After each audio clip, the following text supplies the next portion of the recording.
大家好，今天我想跟你们分享我最喜欢的 YouTube 频道和播客。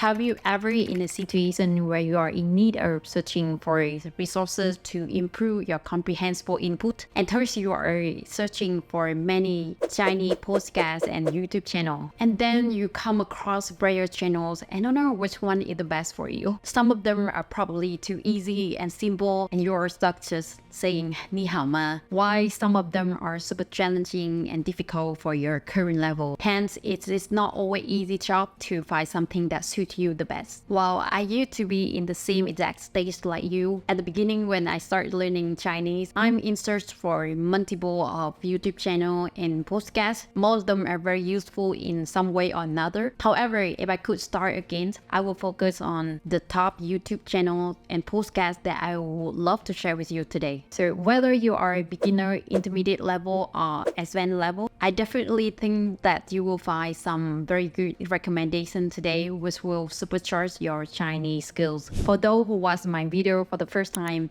my name is Màu Màu and I'm currently working and living in Bangkok, Thailand. I grab any possible free time to learn both Mandarin Chinese and Thai at the moment. That's why in this channel, I would love to share with you some of the most useful tips and approaches to progress in your language learning journey, how to live happier and healthier and make your time for your passion. All of my recommendations today are non-sponsorship. The recommended podcast and YouTube channel has comes from my years of learning and researching about best podcasts and YouTube channel. And third, I hope that you can save some time on doing the same thing and focus on the actual learning and improve your Chinese. While watching YouTube and listening to podcasts are useful for learning. So through listening to these podcasts and watching YouTube channel, you can improve your comprehensible input. What I mean is that you can have that overall understanding of this material while you don't necessarily understand all of their vocabularies and grammar structure. This skill is super important to improve your listening skill, increase your ability to receiving information, and of course having that smooth communication listening in reality. And at the same time, when you are listening, it's also a way for you to improve your speaking skills. Through listening, you can easily pick up spoken language, including vocabulary, grammar structure, intonation, rhythm, space, and accent. And at the same time, and just speaking from my own experience through listening to these podcasts and watching these YouTube, I have that exposure to variety of accent, varieties of culture differences and history, and learned a lot from this channel too. The next thing I want to mention is three main factors when you choose a suitable channel to listen to. The first one, choosing the channel that is suitable a bit above of your level. While this thing is very obvious, I have seen myself and a lot of people fall into the trap of finding something that way ahead our levels. Because as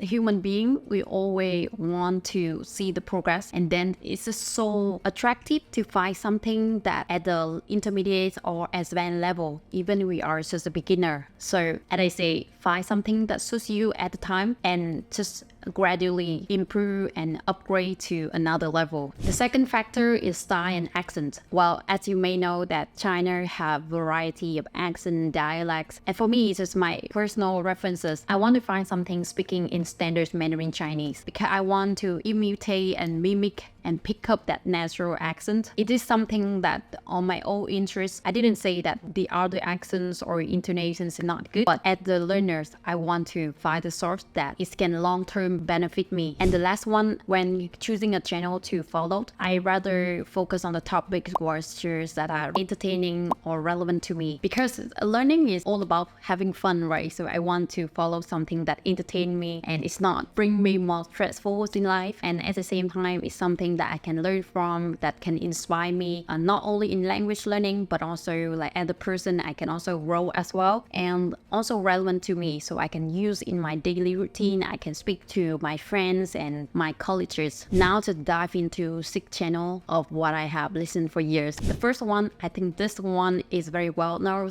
and not only me but a lot of influencers, like a lot of YouTube channel had recommended this one, which is Chinese Bot. With Chinese Bot, it have all the episode that suit to beginner, intermediate, and advanced level. And with beginners and intermediate level, they also speak in both English and Chinese. So you can have that explanation on the way of listening in Chinese, which I think that is very useful when you are just started with learning Chinese. Because if you're listening to a lot of things that you cannot understand at the beginning, it will create that dizziness in your head, and it's very difficult for you to keep that interest and then also follow in the long term. And with advanced level, it will always speak in Chinese. But no worries, no matter the level, they also have that transcript along, so you can also check back and also get that all time just to go through all the new vocabularies, grammar structures, and review the dialogue that they speak. They also have female and male speaking, so you get that varieties of people you are listening to. And at the same time, what I like about Chinese Boss is that they have varieties of topic, which is I will never run out of topics and never runs out of podcasts and YouTube episode to what to. And as a person who are working in the field of business and marketing, I think what is very useful is that they also have that business Chinese, which is relevant to me, and I can also understand about culture of business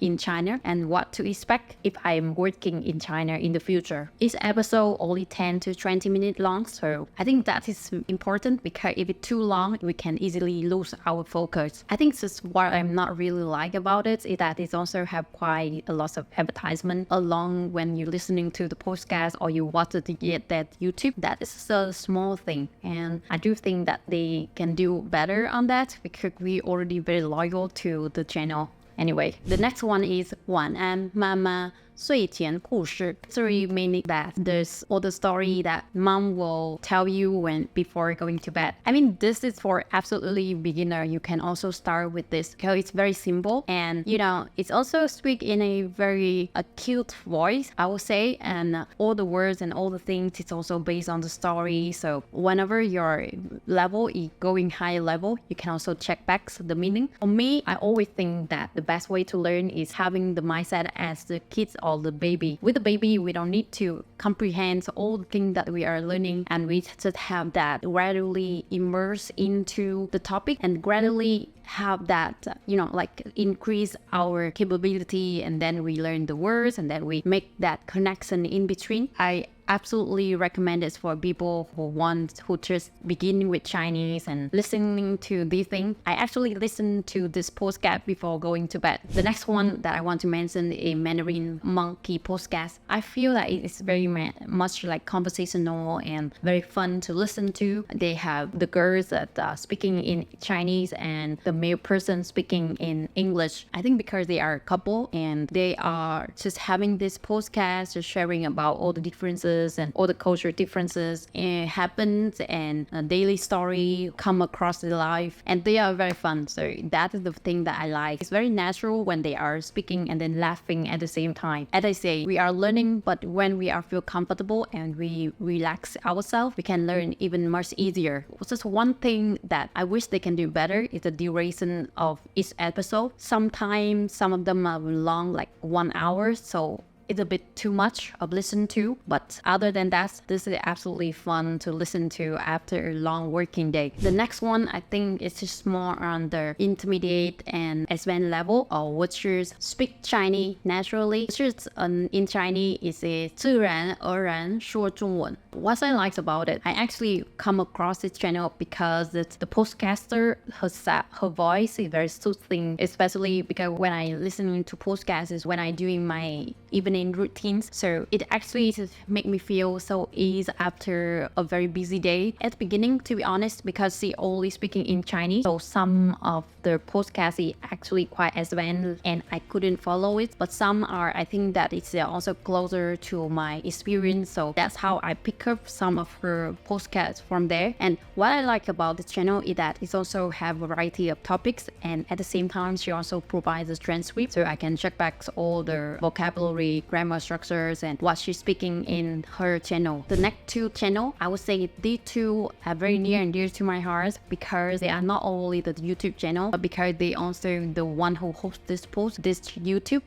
So and they just naturally become my inspiration of learning Chinese. 说说 pure Chinese. It's back then, I think 3-4 years ago. At that time, I started learning Chinese in my free time. It's not so serious at the time because I started learning, so I feel like sometimes I just lack of motivations. And also another part when learning Chinese, even it's very close to Vietnamese, of some point of grammars is a bit different from what we have in Vietnamese. So grammar structure, I think it's very well explained in her channel. And then later on, when I moved to Thailand, I get to know that she also lived in the same condo of mine, and that's how we got to know each other, and then we became friends. Now I also took her class as well. I have taken her class for I think 1 year, so I have seen the progress of me in my speaking skills. And it's not because that she is my friend, so that's why I say a lot of good words, but I have seen that she have been not only a Chinese teacher with a lot of goodwill to support her students, she have constantly improved and constantly learning, create very fun and useful material to support students all over the world. So I just want to take this opportunity to say thank you to my Chinese teacher, my Chinese friend who have always been supporting me and